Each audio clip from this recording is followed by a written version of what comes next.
Yo, welcome back to the No Pushup Podcast. It's Coughlin. Yo, it's Kai. It was Luke.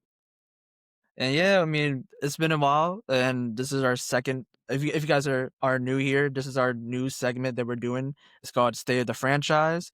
And basically, State of the Franchise is where we break up the season into like basically 4 quarters and talk about, how each of our teams are doing in terms of like, record, terms of play, offense, defense, special teams, and, everything all around the league. And, with that said, I think it's no better time to start with Kai because I know he got a lot on his mind right now. We're recording this on Tuesday.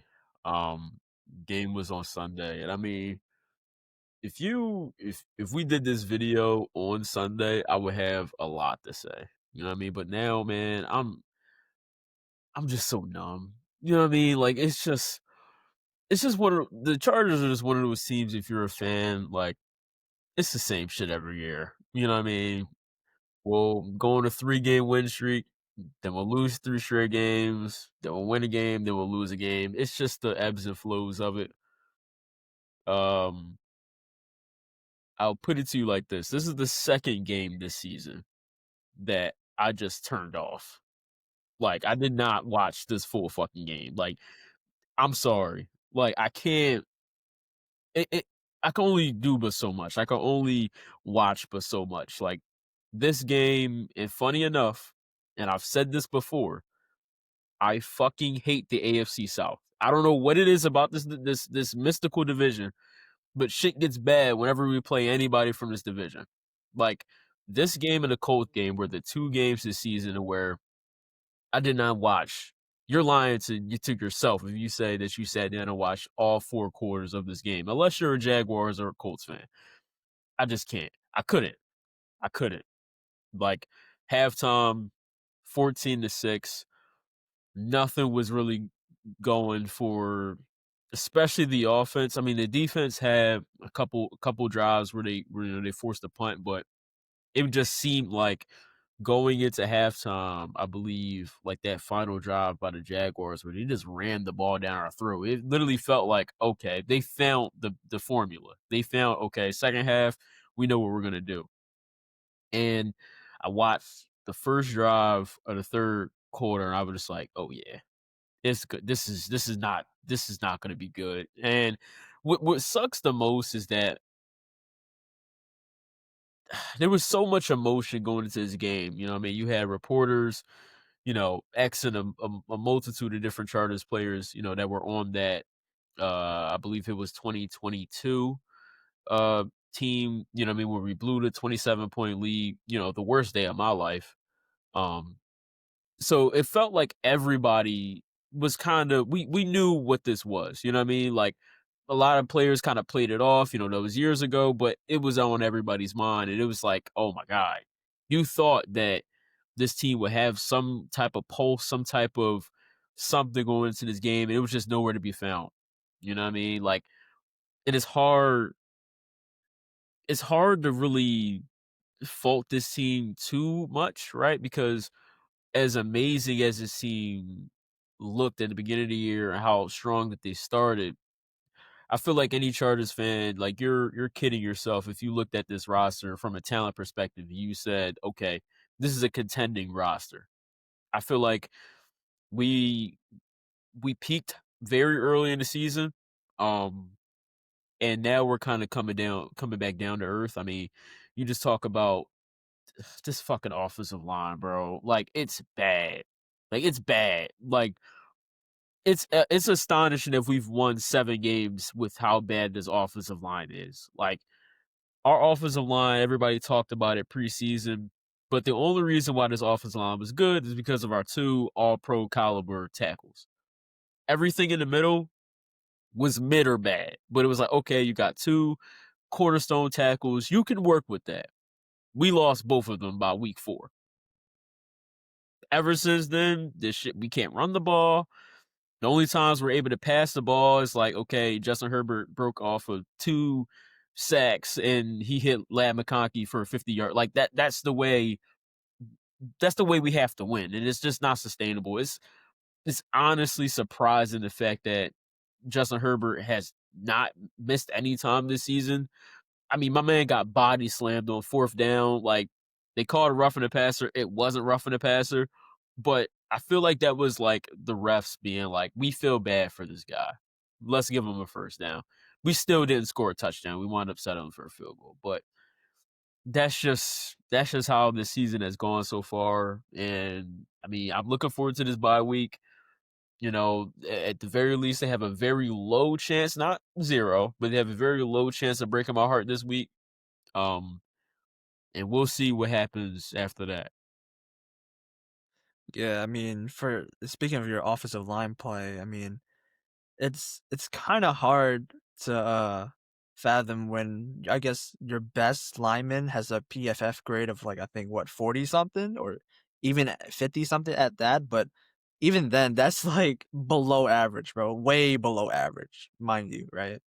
So when you see Justin Herbert being able, taking, I'm pretty sure he probably has taken the most hits, QB hits in the league, if not like at least top 2, top 3. But Yep, I don't know stats on that, but number one. Kai probably, he's number 1. Yeah, so yeah, you don't see having a franchise QB, you do not want your quarterback be in danger, but like this is what's happened throughout the season, and God forbid something happens to Justin Herbert because he's the only offensive pulse left pretty Yep. much, right? He's the only thing keeping the team alive, no matter how good that defense is, no matter how much some of the receivers are going to make plays. But, when you got an offensive line that's, like I said, PFF grade in the 40s, right? That's not going to cut it. So it's going to be interesting how, like, you guys are able to, I guess, rally after the bye week. I mean, this bye week comes at a very necessary time for you guys because, you know, it's a good time for you guys to get some type of like healthy, get better healthy, and I think Hampton might be back. I'm not sure. That's still a long Yeah, way to go, but yeah. it's to be seen. I mean, I don't think the bye week will help us in terms of health, at least in terms like maybe just no one else will get hurt. But I feel like we just needed a reset. Like Hmm. losing like that in like it was zero chance. We had zero chance to win that game. At no point was the momentum on our side. Like even when I believe it was I think it was 6 or 7 at one point. Like even then, it just felt like we had. That's crazy. You did it. Come on, man. Come That, on, man. Come on, man. Come on, man. I'm Come on, embarrassed man. that Kind of I just walked did into that. that. Yeah, no. That was terrible. I'm sorry. Like that was bad. Oh wow. Okay, there's a clip. Um, I just want to say this one last part, like, because again, I did not watch this full fucking game. I turned it off. I went to go do something else on my Sunday. The Chargers ran a total of 45 plays in this game. 4 quarters of football, 45 plays. We had the ball for 22 minutes. A whole lot of nothing. That's a little bit more than 10 plays per quarter. Justin Herbert had 81 passing yards and 18 attempts. He also led our team with rushing with 21 yards. It doesn't get it quite literally doesn't get any worse than that. This is not helping. And even though, again, it's like he's by himself there. But when you look at this box score, this doesn't help the hypothetical like complaints that we have about Justin Herbert. And it doesn't help also that he lost to the other Mr. Hypothetical Yep. and Trevor We Lawrence. just can't Oh my do it. God. Which I will say this though. If Bo Nix had this stat line, they probably still win the game. Hey, you know what? If it looks ugly, but it works, then keep doing it. That Broncos football is just so disgusting to watch. Ah, God, there's so many things I would rather do than watch Bo Nix play football. I'm telling you, oh man, like It's oh disgusting, bro. man, oh wow. Like, I guess we'll get to that once we finish talking about our teams. But God, oh my God, I hate the Broncos. Like, bro, I wish I could watch my offense do absolutely nothing for 4 quarters and oh wow, we won. That would be nice. But anywho, Coglin, what's going on with your Niners, man? I mean, hey, if you're a team talking about injuries, then we're number one, I guess. We're number one. But I guess I just started off week to week from where we last talked about it. It's from the last time we got on the pod. But I think the last time when we got on the pod, I said that uh playing against the Rams in week 5, I was bro. I was scared. I could not, like, Puka was on one, Devontae Adams was on one, and they were coming in hot, and we were coming off I think I'm pretty sure I lost. Then we were like, what? Even though we lost, it was like what, 3-1. But Mhm. I guess the Rams are going to be the Rams sometimes. I guess we just own them sometimes. And then Mac Jones came out hot very early, finished the game with 2 touchdowns, 343 yards. He threw the ball 49 times, by the way, which insane. And then the second coming of Jerry Rice, Kendrick Bourne, I guess, 10 receptions, Yeah. 142 yards. And he did that twice actually in week 6, but the week after that when we played against the Bucks. And that's when things started to tumble, because if you guys didn't know, if you guys live under the rock, 5-4 season-ending injury pretty much, right? He dislocated his ankle for the most part, and yeah, it was just not a good sight. And I think ever since that we had to throw in a practice squad linebacker in, who Mhm. obviously he's not going to be ready, and we got fried. We got fried, even though Baker Mayfield, he didn't have all of his weapons, and for the most part, I think Ibuka, he was getting clamped, but we got the Tez Johnsons of the world. We got the what's his name? I think Shepard. I think his name is Shepard. Sterling Shepard, yeah. Yeah, Sterling Shepard. We got the Sterling Shepards of the world, still like cooking our defense, and it goes to show that, like, no pass rush, and your only leader for the most part that you have left on the defense is gone, and so that defense is clueless. Everybody's running with their heads loose. D Winters like doesn't know how to cover all of a sudden, right? You don't have that leader anymore, right? And so that was the main talking point after that Bucks games, where it's like, okay, where do we go from here? And the following week we played against the Falcons in week 7, and pretty sure it was like a primetime game. I'm not sure if it was a Thursday night football or Sunday night football game, but it was a big game where the Falcons was coming off a fresh win, and Bijan, he was cooking. And they were, I guess, supposedly this was the day that they claimed it as a running, I guess, National Running Back Day or something like that, or week or whatever you want to call it. And they had the whole thing was, oh, Bijan versus CMC, even though that's not really how it works. But CMC, this is the first time that throughout the whole season where he was averaging like damn near 3.1, maybe 2 point something yards a carry, and then he exploded this game. First time, 24 carries for 129 yards and 2 touchdowns to go along with 7 catches and 72 yards, 201 total yards.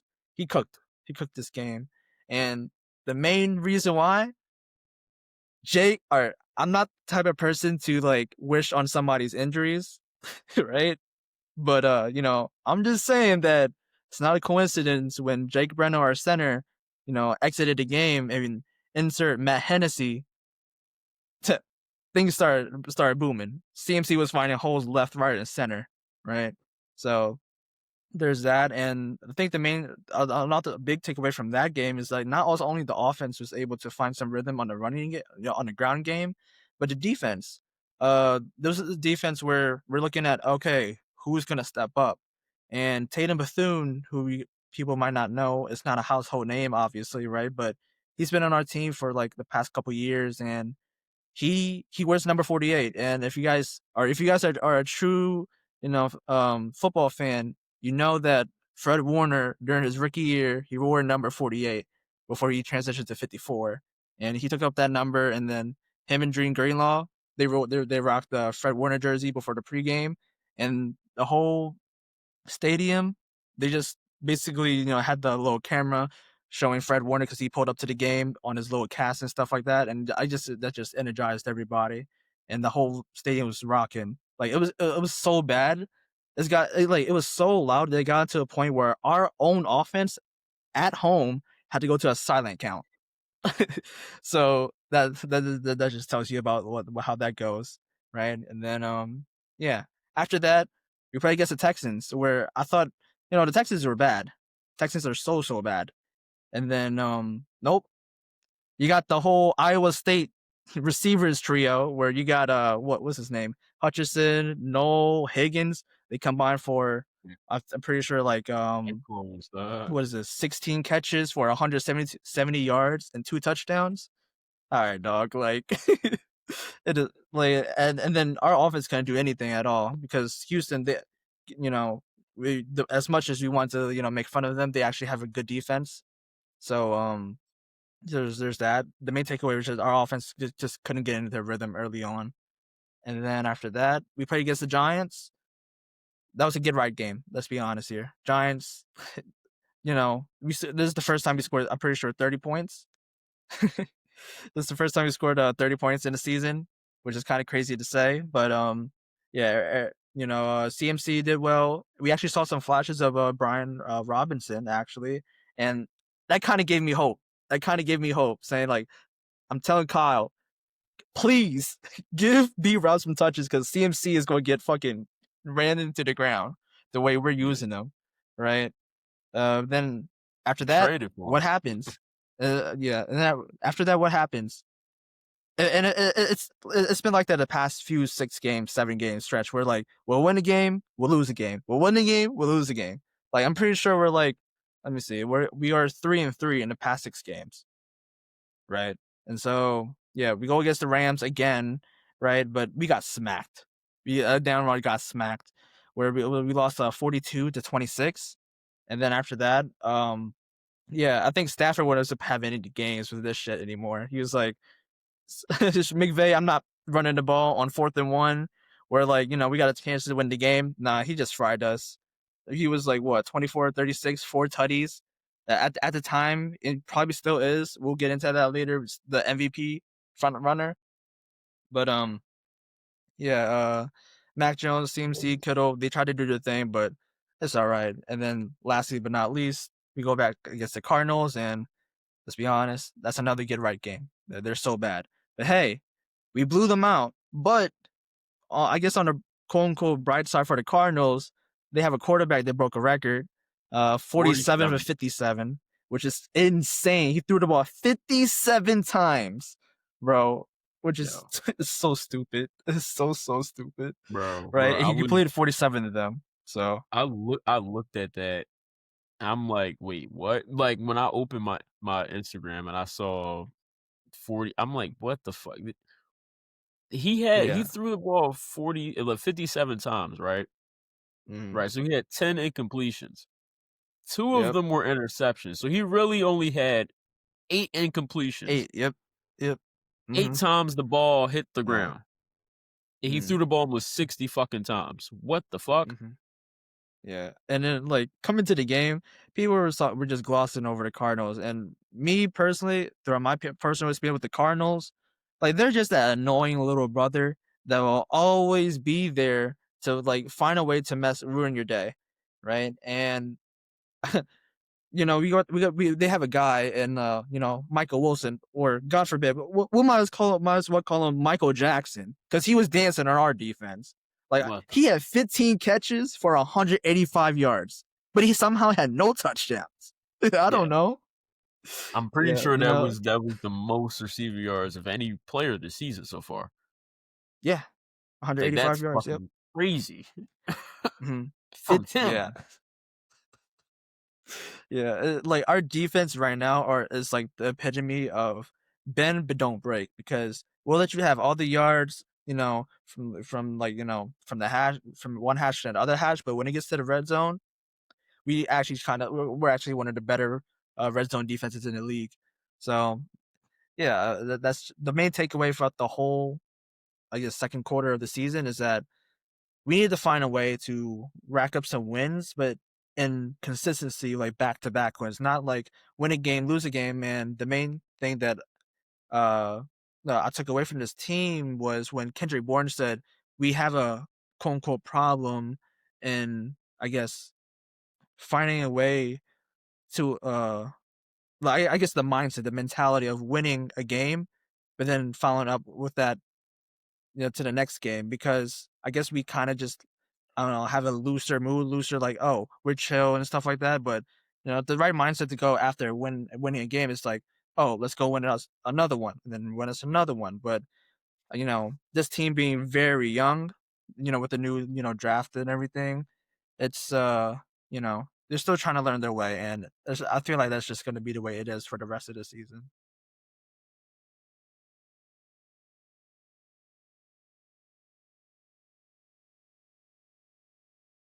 How about him? Here we fucking go. Because, being a Cowboys fan for this period of time on which we're like basing this episode off of was not, it wasn't just sad, it was extremely depressing, right? Because you come off of that, and we can be honest when we say this, a fraud win against the Commanders, right? The Commanders are not a real team anymore. They're gutted. They were depleted. They had nobody playing on their defense. You hung 44 on them. Classic Cowboys game. You beat up on people who can't play. I mean, if you look at the history of like the Cowboys games these seasons, you would think that we have like the greatest offensive unit to ever be brought together. But then you go into Denver and then you play a real defense and there's just nothing happening at all. And you're going into halftime, you're already down like 17 points and you have no momentum at all. And how you see these flashes of greatness from, your wide receiving core. And then you just you can't comprehend how this can't be replicated when we play the bad teams against when we play the good teams. And to be honest with you, it's just like this ongoing struggle that the Cowboys have when it just comes to coaching. Over these last, honestly, Jesus, it's been, it has to be about like 15 years. I mean, you've gone from a lame coach in Jason Garrett to another lame coach and Mike McCarthy, and now we got Schottenheimer, who's trying to find his groove as a head coach. But the groove is not to always go for it on a 4th and 5 for like no, like, I hope you understand that these last couple of games have been really making me question what happened to just take the points. What happened to the take the points mindset that coaches used to have? I mean, I'm wearing the jersey right now. We have the best kicker when his career ends, arguably probably in NFL history, and we're just leaving points on the board. And I think it really stalls out this team's momentum. But I'm kind of getting, I'm kind of like going all over the place right now. Let me get chronological for a second. But like I mentioned, that weird win against the Commanders, almost said the R word. The word win against the Commanders, and they were depleted. Great offensive production. Get his kick back off. About to get his kicked off already, right? we go into we go to play the Broncos. We leave that stinker, and then this next game that we play against the Cardinals, which is one of the sadder games. Not only because we know what shortly happened after that, but just how we played on the field. It just again made me think, who exactly are the Dallas Cowboys this year? Are we the team that almost beat the Eagles off of one drop catch? Or are we the team that just got our like teeth kicked in by the Panthers and the Bears? I don't understand where this team just doesn't find out how to click well against opponents who are legitimately playoff contenders. And let's be real here, standing at like what 6-5, the Panthers are a playoff contender, right? So we can't sit here and say, man, the Cowboys lost to a scrub team. Bryce just said 400 passing yards, dog. You know what I'm saying? Like it seems as if that we're genuinely struggling against teams, again, like how this is the same song and dance we do every single year. We struggle against teams that seem to have their shit together. And that's not a successful formula to going long. But this Cardinals game, it just disappointed me already from the jump. From off the bat, like I mentioned, not taking those points, going for it on that 4th and 5. That was, I don't know who made that call, but I sat there and I watched Dak Prescott get outdueled by Jacoby Brissett. This man makes $65 million a year, and he got outdueled by Jacoby Brissett. But I don't want to get too much on the. It'd be like that sometimes. It does. It is like that, and actually, it shouldn't be like that, but it is. When I look at again the Cowboys, I think that this historically bad defense that we've seen has made it very difficult to kind of criticize our offense when we notice that our offense has flaws. Like I mentioned, when they play against good teams, they are radio silent for that first half, and they end up getting into that hole and they try to climb out that hole, but it's too late. They're already down by like 15, 17, 10, whatever, and it gets too late. And I look at this Cardinals game, which was a completely winnable game. I mean, we were talking about a Cardinals team who did not have their identity. They're starting a Jacoby Brissett because their quarterback, they don't even have confidence to return Kyler Murray back to where he's at because they don't feel like he's honestly playing good enough to rush him back, right? And you got a guy in Marvin Harrison Jr. who has not been able to find his confidence in the NFL since he's gotten into the league, have his career game against you. First half, this dude is already at like six catches, like with like 100 yards or something like that. Like, the defense is just so bad, and our secondary gets a lot of hate because let's be real, he dropped Deron Bland. That was bad. He hit him with that zoom, over. Our secondary has not been playing the best football, but that pathetic pass rush that we have. Again, we were missing some guys. We're missing Overshawn. We just don't have the talent on the front end besides Kenny Clark, who, by the way, I'm going to say this again. I really don't think we lost that Micah Parsons trade. That man, Kenny Clark, has been playing some really good football so far, right? And while he is not playing at a Micah Parsons level, let's not sit here and act like Kenny Clark is a scrub and that he hasn't been a valuable addition to this team who has, again, historically struggled to get pressure onto the quarterback and just can't stop the run, right? So we go past this Cardinals debacle where it's just like, man, our team, what do you do? Do you go buy at the deadline or do you just blow it up? Because in all honesty, I had no clue what you should do.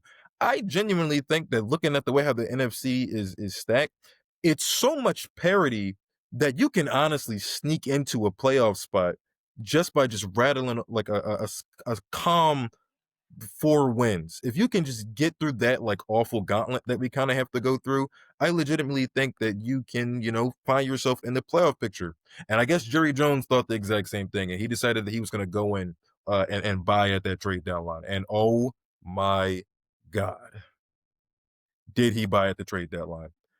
Quinnen Williams. I'm going to get into that when I get to the Raiders part. But oh my God, he looks like a breath of fresh air on this team. And Logan Wilson too. Oh my God. This defense, again, it is against the Raiders. Let's not throw a party. Yeah. All right. This is Genocide himself. This is not, this is not a unit that's a talented nickname now. that he is Genocide, without a doubt. We gotta get him out of there. But Gino and Gino and Chip Kelly, man, you want to talk about? Oh my goodness, what a combo! I'm so sorry, Raiders fans, that this is what you got to go through. You also have Pete Carroll coaching in 2025. I think we lost Conklin here. Yeah, you talking about Raiders fans? Fucking Conklin went home. He went home. He got scared. What Conklin? I mean, not. Yeah, he got.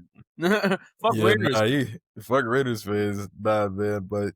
But seeing the Cowboys buy at that deadline, it was like, what? Did Jerry Jones wake up? Did the Cowboys just have one of the better trade deadlines that we've seen them have in the last couple of years? And first of all, let me just say this. Fuck Bleacher Report, by the way. I think they gave us like a D- on the trade deadline rankings.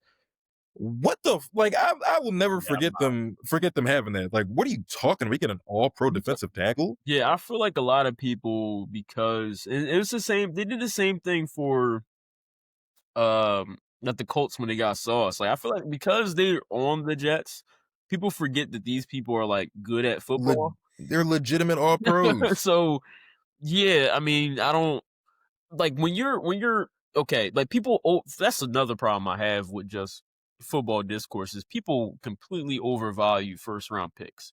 Oh my god, Like absolutely. when you're drafting a player in the first round, you're praying that's a fraction of what Quentin Williams is. You're praying Mm, that this corner that you just drafted is going to turn into Sauce Gardner.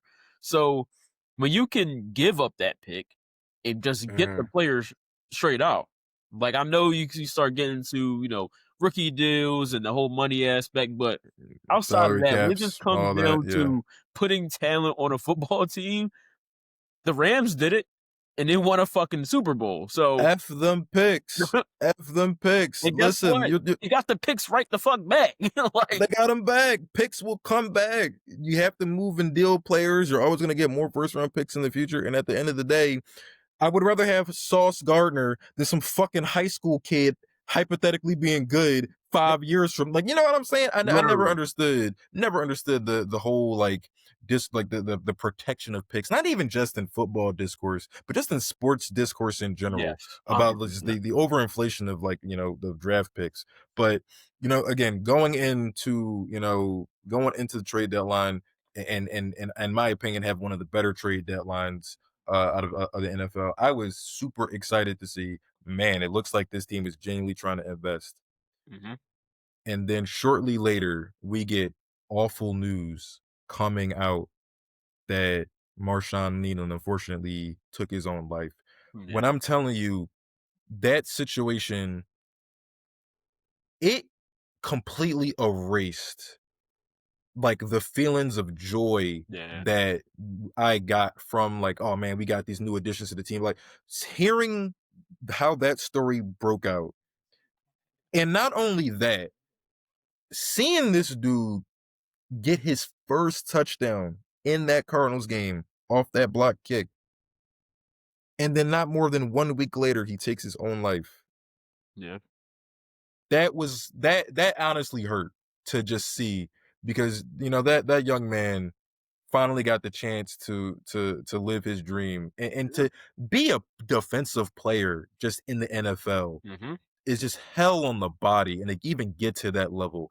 And then to get it to the point where you're on the special teams unit and you get the opportunity to score a touchdown off of a block. Like, Not many that people can say that. man, not many people can get the chance to say that. So hearing that situation, happen, and then getting the reports of what happened and how he was struggling a lot mentally, and Mhm, then getting the even crazier news that, dude, his girlfriend was pregnant. mhm. Mm. It's just like, it really hurt to, like, hear that story break out, especially given how, excited I think, all of, like, Cowboy Nation was going into, the bye week. Yeah, And and and, and I don't want to take away from his situation, because I think that that's something that, men's mental health, mhm. brain damage in football. I think we need to, like, I don't want to diminish what that is by trying to, like, relate this to football. But man, I think it's a grace of God that that team had a bye week, because I couldn't imagine the feeling in that locker Yeah, room trying to play a football game knowing that you just lost your brother, mhm. to suicide. I think that that bye week probably, saved that entire, like, locker room's, Yeah, like, sanity. And to see them go out the next game, and again, even though it's against the Raiders, I don't care. I'm gonna give them the pass for it today. yeah, They played for Nealon. mhm. I Yeah. watched this team. I watched them play effortless football to the point where I don't even think these dudes were trying.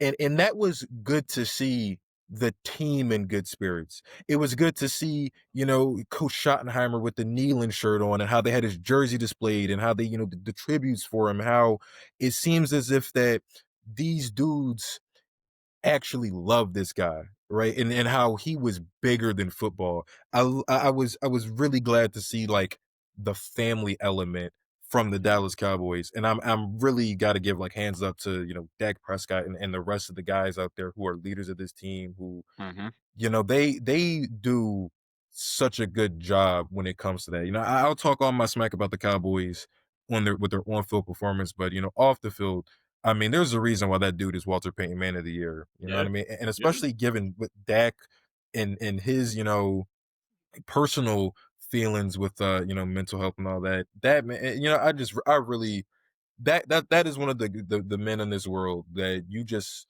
have to just admire for his ability to just have poise and just be a leader to go through, even though you see that so many things just keep kind of like coming his way that is a very sensitive topic for him. And yeah, no, that's kind of like all I have to say about that situation. But kind of like back to football, like in that Raiders game, I think that was pretty great, effortless football that the Cowboys played.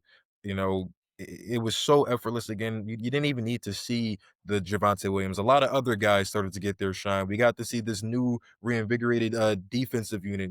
Quentin Williams made some plays. We got to see, that hey, maybe we might even have a number two back.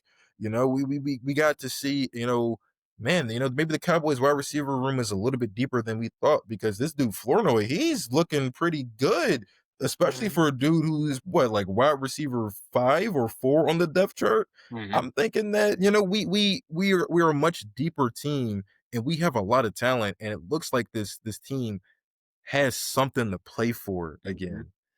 And that defense looked like they actually were here because remember the Raiders, they still have some talent. I mean, let's not. I'm not gonna pretend like they're world beaters, but they still have some talent on the offensive end. Genty will have his moments. They have one of the best tight ends in the game, and he had his plays as well. mhm. But if you watch that game, the Raiders only really moved the ball up the field by just random like tight end attacks and screen passes. That's it. Like besides that, they could not move the ball at all. We shut down the running Welcome game. to the Chip We Kelly kept, experience. yep. The offense was kept one dimensional, whether that was us or Chip Kelly or Gino's side. No matter how you want to put it, Cheating. it seemed like we had some really good football played. So all in all, I'm not gonna sit here and say, oh my god, the Cowboys are gonna make it to the Super Bowl. But what I am saying, at 4-5-1, looking at this division, I think we're still in there when it comes to talking about that wild card spot. I mean, especially again with the parity that we're seeing in the NFC North, the Bears are fucking leading that division. I Okay, agree. that's something. The Panthers are 6-5, and they're about to fight for that division with Tampa Bay. Philly obviously are going to run away with it. But again, the NFC West is also extremely stacked, and the parity in that division as well. So unfortunately, the Cowboys, we got a gauntlet coming up, and Yeah. especially this week, at the time we're recording this, we got Philly coming up on Sunday. That's Mhm. a make or break game. I mean, if Yeah. we don't beat Philly, yeah, I don't think you're going to be able to make up that difference in order to get that Nah, playoff spot. 4, 6 So to 1. yeah, I don't Yeah. think that's going to work at all. So, now it's time to, we have something to play for. We have somebody to honor. So it's time to put the pedal to the metal and start playing these football games like how we want to play them. And that's all I got to say for these fucking Cowboys, man. Ah, what an up and down year out of these dudes, man. I don't even know. Yeah, Yeah, and I I feel think like, all 3 of our teams, like, in different ways and for different reasons, like, it's just w we're 11 weeks into this year, and we still, at least I can speak for myself, I still don't know each and every Sunday what team is gonna show up, you know what I mean? mhm. So I definitely feel like we're definitely all relating in that aspect. Mhm. And I think that, picking back off of both of you guys' points, I think it's a good time to we got about 6 games left in the season, right? And let's just do a little breakdown of the next 3 games, what like how we feel for next 3 games, in which we or what is your predicted record over the next 3 games, and or do you think your team can make that playoff push with how you feel your team is going within those next 3 games? And we can start off with Kai. Well, thankfully, um, I guess currently this week or whatever, we don't play a game, right? Mm, We have a bye week. the LA Chargers don't have an opportunity to break my heart. So I don't know, maybe like I'll go outside, touch grass or some shit. You know what I mean? Try to enjoy life, for a single Sunday. Um, but after that, I mean, listen, like similar to Lucas. I mean, we don't this final stretch is not easy. Like we talk about, you know, the coin nickname genocide. We play the Raiders next.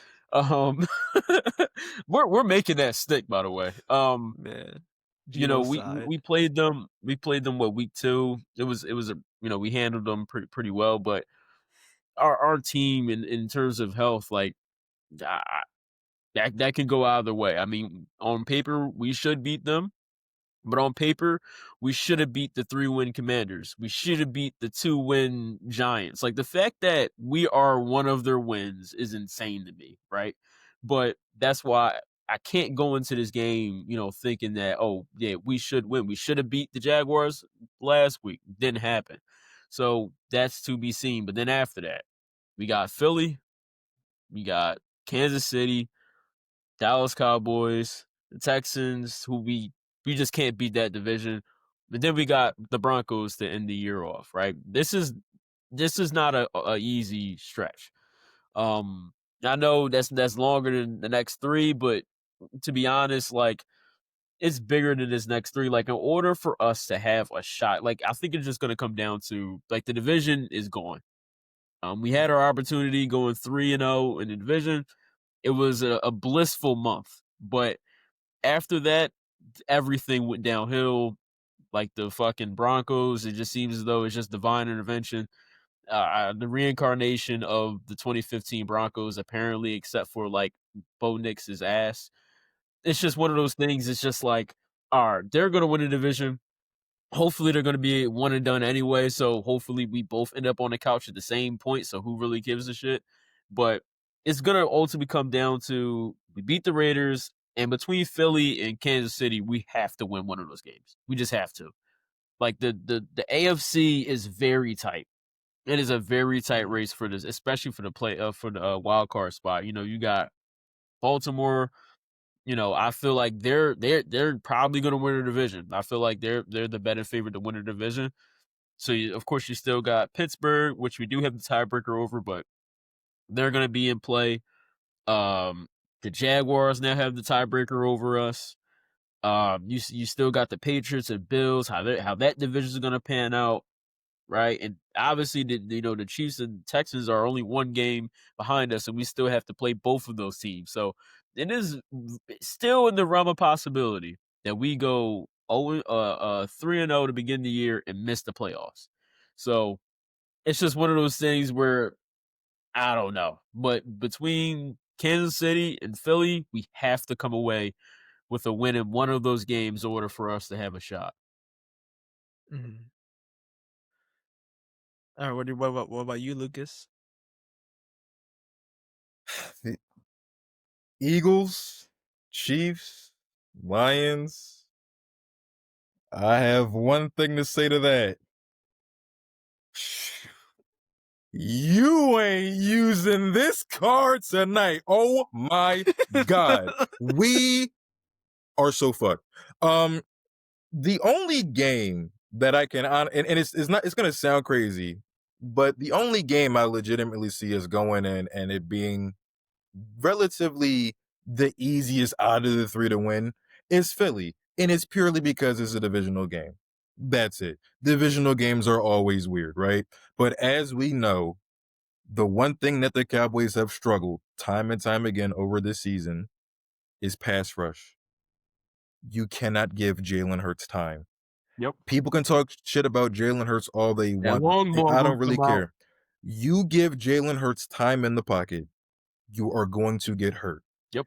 And again, I don't believe we have the secondary in order to stop a person like AJ Brown, and we for damn sure don't got the fucking quickness to stop Devonta Smith, right? So it's really just a matter of new guys. We got Overshawn's back, right? The pass rush got some, Quentin Williams at the trade deadline. We got Malik Hooker back. Like, can this unit not stop out we don't need to stomp out the Eagles. Mhm. All we need to do is just not let them have their way with whatever they want. Because let's not forget, they still have Saquon Barkley. The Yep. Eagles are a deep team. And again, another thing that the Cowboys have historically struggled with, quarterbacks who are very mobile. For some reason, we just have not understood the concept of a quarterback spy. I don't know how Matt Eberflus has a job in 2025 right now, but we still haven't figured this out.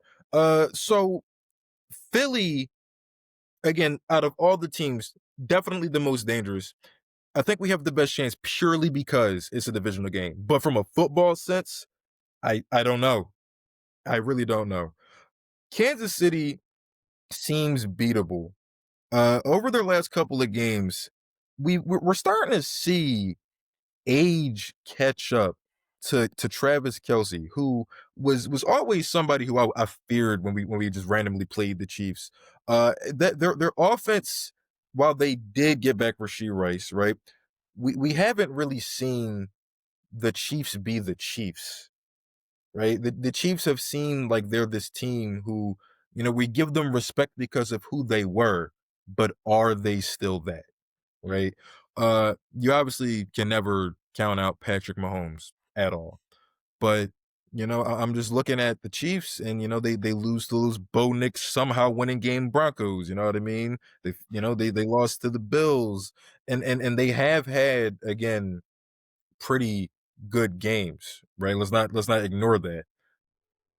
They scored. They went fucking four. Then they put 37 on the Ravens. They put 28 on the Chiefs, even though they lost. I mean, pardon me. They put 28 on the Jags, even though they lost that game. They put 30 on the Lions. They put 31 on the Raiders. They put 28 on the Commanders. They're still a very effective offense, but just those last two games, we've seen them kind of have a little bit of cracks, right? And with our team getting better and with their team kind of slowing down a little bit, can that still happen? I don't really know. I hope so. But I don't think that. I think that's definitely a trap game. And again, as I mentioned earlier, Cowboys don't beat winning teams, right? So the Chiefs have a winning record. You can just pencil that shit in low key as an L. And then Detroit. Detroit scares me simply because Dallas cannot stop the run. We simply can't. Uh, while I do think that them losing Laporta hurt a lot, right? And I don't know if he's going to be back in time for when we have that December 4th matchup. No, he With won't. Yeah, he probably won't be back for that time. So with their offense kind of taking a significant hit on that end, uh, again, it comes down to the question of this is a completely different defensive unit. I mean, the Cowboys got like 6 guys back to be on that defensive unit. So this historically bad defense we've seen, I cannot confirm or deny if this is going to be something that we see going forward. But what I do have to address is our offense, right? Because the defense got a facelift, right? But our offense is still the same offense. Mhm. Can we see the offensive consistency, this offensive firepower that this team has? Can we see this done early in the game? And can we see this being done against defenses that can hold their weight, right? George Pickens had a phenomenal game, Mhm. right? CeeDee Lamb, another one who had a phenomenal game. When those two are in their peak forms, I think that the Dallas Cowboys arguably have the best receiving core in the league. Like those two are legitimately number one options. And man, we're gonna have to talk about George Pickens and what the Dallas Cowboys are gonna have to do with him I was because just gonna ask you. Mhm. that's he was on a prove, that little prove it deal he was on. Mhm. I think you might just have to bite that bullet and you might have to give him the tag, man. I don't see how you can let George Pickens go on free agency. You're gonna have to franchise tag him and run this unit back because that offense can be special. Um, Mhm. I think that the one thing that I am concerned about is coaching, though, right? I think that with all of these games, the coaching is going to come down to whether or not we're going to see the Dallas Cowboys win games or even just stay in games or just completely get blown out and then try to, come back from being down 20. Um, it seems as if that, the identity of our defense is starting to come forward. Again, I still do not trust Matt Eberflus at all. He's a fraud. And again, he struggles against mobile quarterbacks. And we got Mahomes and Hurts coming up. That's going to be, you want to fucking NBS parlay and picks. Take their quarterback rushing overs. Because again, we do not play quarterback spy. They're going to just run and have their way on the ground. But I just want to see this offensive unit click on all cylinders. I mean, we have, Javonte Williams, man, he's been one of the brightest, stars that I've seen this season in the league, from a guy who got casted off, from Denver. And we're thinking he's just going to be one of many guys in some committee. He's actually been a bona fide number one running back. George Pickens and CeeDee Lamb, no words to even say anything about them. We already know how great they are, even though we do have to address that CeeDee Lamb has been dropping some really catchable passes. And, we lost that game in Philly because of a CeeDee Lamb drop. Actually, 5 CeeDee Lamb drops. But, again, we're not going to get too much into that. But the last point that I do want to wrap up, and this is something that I noticed during the Raiders game, and we got to just tighten that shit up immediately. Discipline. Like I said, wearing this dude's jersey, I love him, right? But when we're taking penalties, stupid penalties, so many penalties to a point where we have to do 40-yard extra points because we just can't stop, touching niggas with the hands, like, you know what I mean? Like it just doesn't seem as if like the discipline is there. So it seems as if that we got to have a conversation about, are we just going to just give up points that we don't even need to give up? Are we going to give up bad field position that we don't even need to get up? And that's really all I got to say. It's really for our window. Wait and see. We got a facelift. I don't know. And before we move on to Conklin, you giving your thing. Maybe I just don't know ball, but I had no idea you could do an onside kick safety punt. Did y'all know y'all could do that? No, what? No, it was the first time I ever saw it. That was I didn't know you could do that. During the Raiders game, right? The Cowboys scored a safety, right? And the Raiders did an onside kick punt on the punt for the kickoff. I did not know that you could do that. That was new to me. That was new, but that's all I wanted to say. They didn't get the ball. No, they didn't get the ball, but it was just the fact that they did that. I was like, I didn't that's even a hear rule? that it even happened. So I'm like, I didn't know you could do that. That's crazy. Yeah. Actually, that's like kind of busted. Yeah. I mean, if you do it right. I'm not gonna lie, you get some more air on that ball. I think that low key, with the new kickoff rules, it's kind of weird, but with the landing zone. But I don't know. They might be onto something. God forbid. I mean, it is the Raiders, so God forbid they do find out something. But no, that being said, moving on to the my Niners. I think Lucas like kind of touched on it, and Kai touched on it as well. It's one of those things where you can't just look at the next 3 games. Yeah, I was thinking it. What? Wait, what'd you say? I wish you could see me try to lock in. I'm like, oh wow. Whoa. Like the first time it was like, all right, but you included me. I'm like, well, I didn't touch on anything. Touched on it. Then Kai touched on it. Listen, time out. Whoa. For the record, I didn't touch on anything. I do not have a relationship with that woman. All right. Whoa.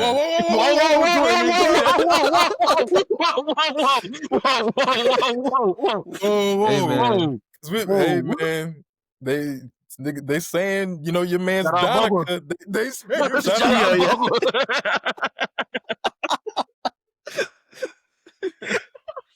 Yo. Oh man, YouTubers not letting us air this. I just wanted to let y'all know that. And if they do, it's a miracle, dog. No. But yeah, like I say,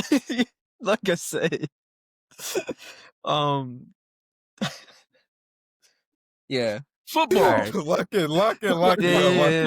Yeah. So, like I said, just piggybacking off of what they said, it's not a matter of like the next 3 games. It's a matter of like looking out throughout the whole season. And for me, as a Niners fan, like as much as I want to look into like the last 3 games that we have of the season, we also have to just take it one game at a time, because my thing is that like I guess the perfect phrase for my state, of a fan right now is cautiously optimistic, right? And it's one of those things where it's like, yeah, we had the most injuries. 72 players have been injured on our team, which is fucking insane. How does that even make sense? Yeah, mind you, it's not 72 players, but not at this like they're not injured currently, but like just in Oh, general. In wait, this general, yeah, season? yeah, yeah, Hmm. yeah, yeah, There's 53 men. Okay. yeah. I don't know, stats, all right, just stats, but but yeah, the Panthers, Browns, and then the bye week, right?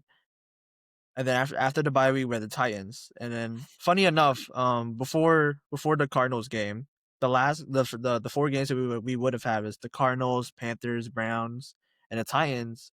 That was like the easiest stretch for any Hmm. team, right? Yeah, for But sure. then our last 3 games is the toughest stretch of any team, which we got the Colts, the Bears, and the Seahawks, right? And this is just record speaking, right? Yeah. And my thing is Yeah. that right now, I'm pretty sure, yeah, we're sitting at 6-4. We are favored to win against the Panthers. The not is that, are we still 6-4? I think so. We're 7 or No, 4 7 and actually, 4. because So your yeah, team's short, seven and man. four because we just beat the Cardinals. Yeah, yeah, yeah, Hmm. yeah. So if we're able to beat the Panthers and the Browns and then the Titans, that makes us what, 10 and 10-1. 4. Nope. Right? And I think as a 10-win team in the NFC, I think more likely than not, that could probably guarantee you a wild card spot for sure. Yeah, for I sure. think. Should be, yeah. But I think the main thing is winning. Like for me, it's not about winning the AFC games. It's about the NFC games, because the Yeah. NFC games, what it shows, especially when you look at the standings, is that conference games really matter, because Yes. that when I'm pretty sure if you're tied in the standings, that's what they go look at first, but Yep. before the division, right? So right now, I'm pretty sure we're like, when you have 2 losses in the conference, but we're 4-1 in the division, which is very helpful, right? Yeah. But yeah, our 3-game stretch, I feel pretty confident besides the Browns game, because I feel the Browns, they're just one of those teams where like you should beat, but Myles Garrett just Myles finds a Garrett. way to, ruin your whole day. And especially with our offensive line, God forbid, God forbid.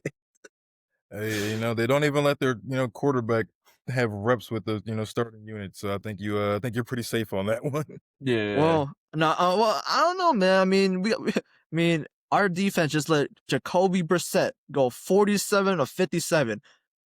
I won't put it out there, but should either whichever quarterback is there for the Browns that day, they might have a career day. I don't know, Listen, Hey I man, mean, not because not we too have much no of pass rush. Jacoby. Not listen, too much of I want you to look at Jacoby's stats these last couple of games he's been playing. he's playing some good football. I can't deny he's, what's so crazy? He's actually throwing to his first round wide receiver and his like top 5 tight end. That usually, that like, who knew? Who knew good things come from that? I don't know.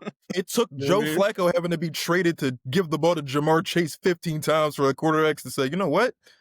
How about I give the ball to like the really good players on my team? Maybe Yeah, that does good things. I don't know. Like, and when yeah, they ask, there's literally the difference between the two quarterbacks when they were asked about Marvin Harrison Jr. was like, Kyler's like, oh, I mean, he'll get the ball when he gets the ball. And they asked Jacoby, and he was like, oh, well, Marvin was open when he got off the bus. Like, that tells you just the way that they view it, man. But I mean, listen, it could always be worse. You could trade for an offensive tackle thinking, man, he can't be worse than the guys that we have right now that are ranked 34 out of 34. And then his first game as starting, he gives up 2 sacks and 6 pressures. Like, it could always be worse, right?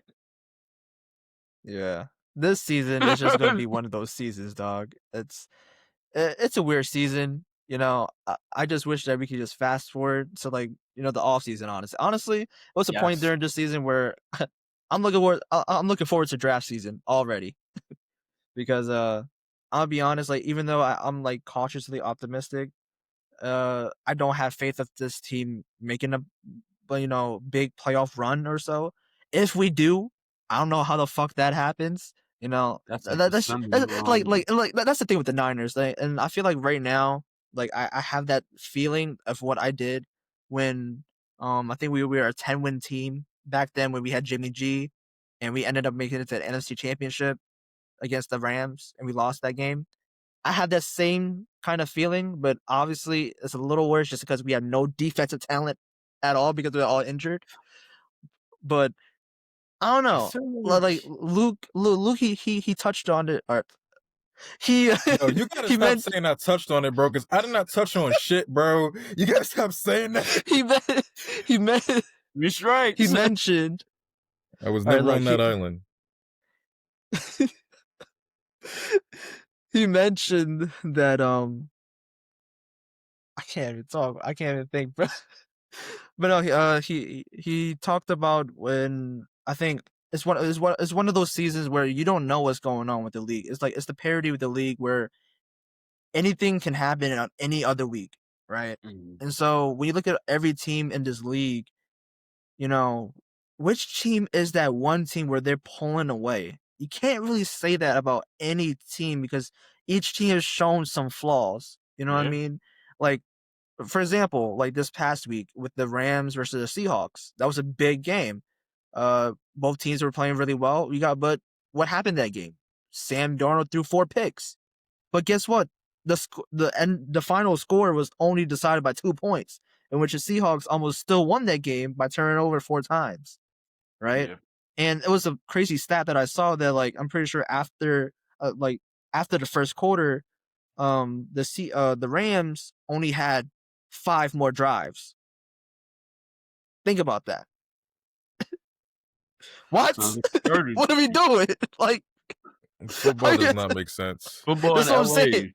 Crazy. It's weird. It's weird, bro. It's weird.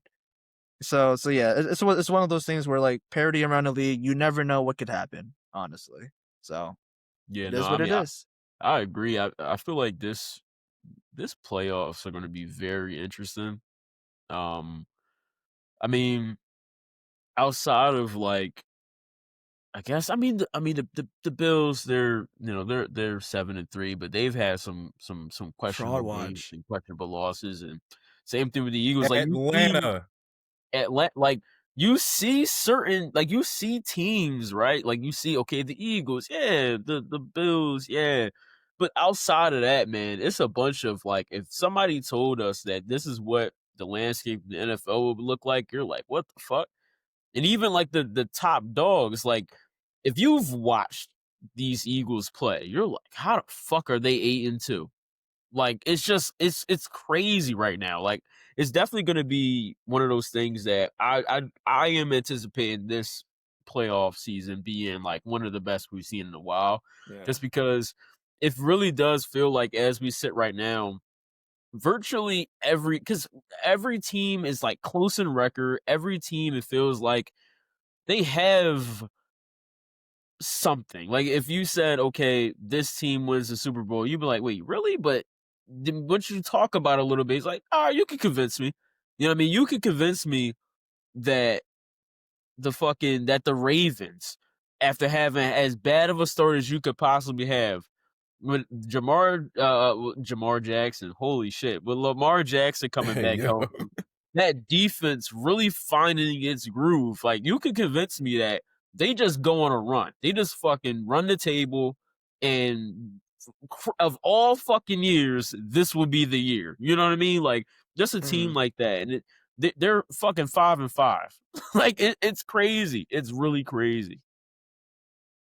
Yeah, man. Yeah. Like we just mentioned earlier, like, dude, we talk about the Ravens having a season from hell to begin with, and we're talking about we need Harbaugh's head on a stick. Like Mm-hmm. they and how they're turning that unit around.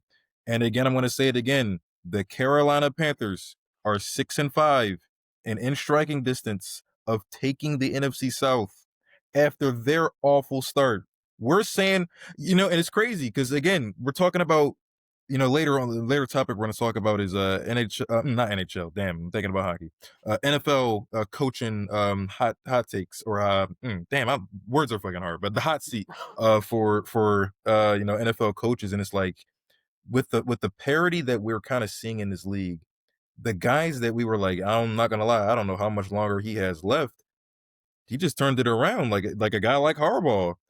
We're thinking that this might be maybe the beginning of the end for him, and he might have to see the road pretty soon. But now it seems like that unit got together. You can't get rid of your coach at this point. Yeah. Mm-hmm. Yeah, it's I feel like, yeah, it's gonna be and I've always kind of been against like firing coaches. Like generally speaking, I feel like there's a lot of other problems, the reason why your team is bad other than your head coach. I feel like a lot of that is like a lot of scapegoating, a lot of that is a lot of window dressing. Like, okay, even though this team is, there's zero talent on the roster, let's fire the coach, hire a new coach so we can convince our fans to buy more tickets. Like, I feel like there's a lot of that goes around.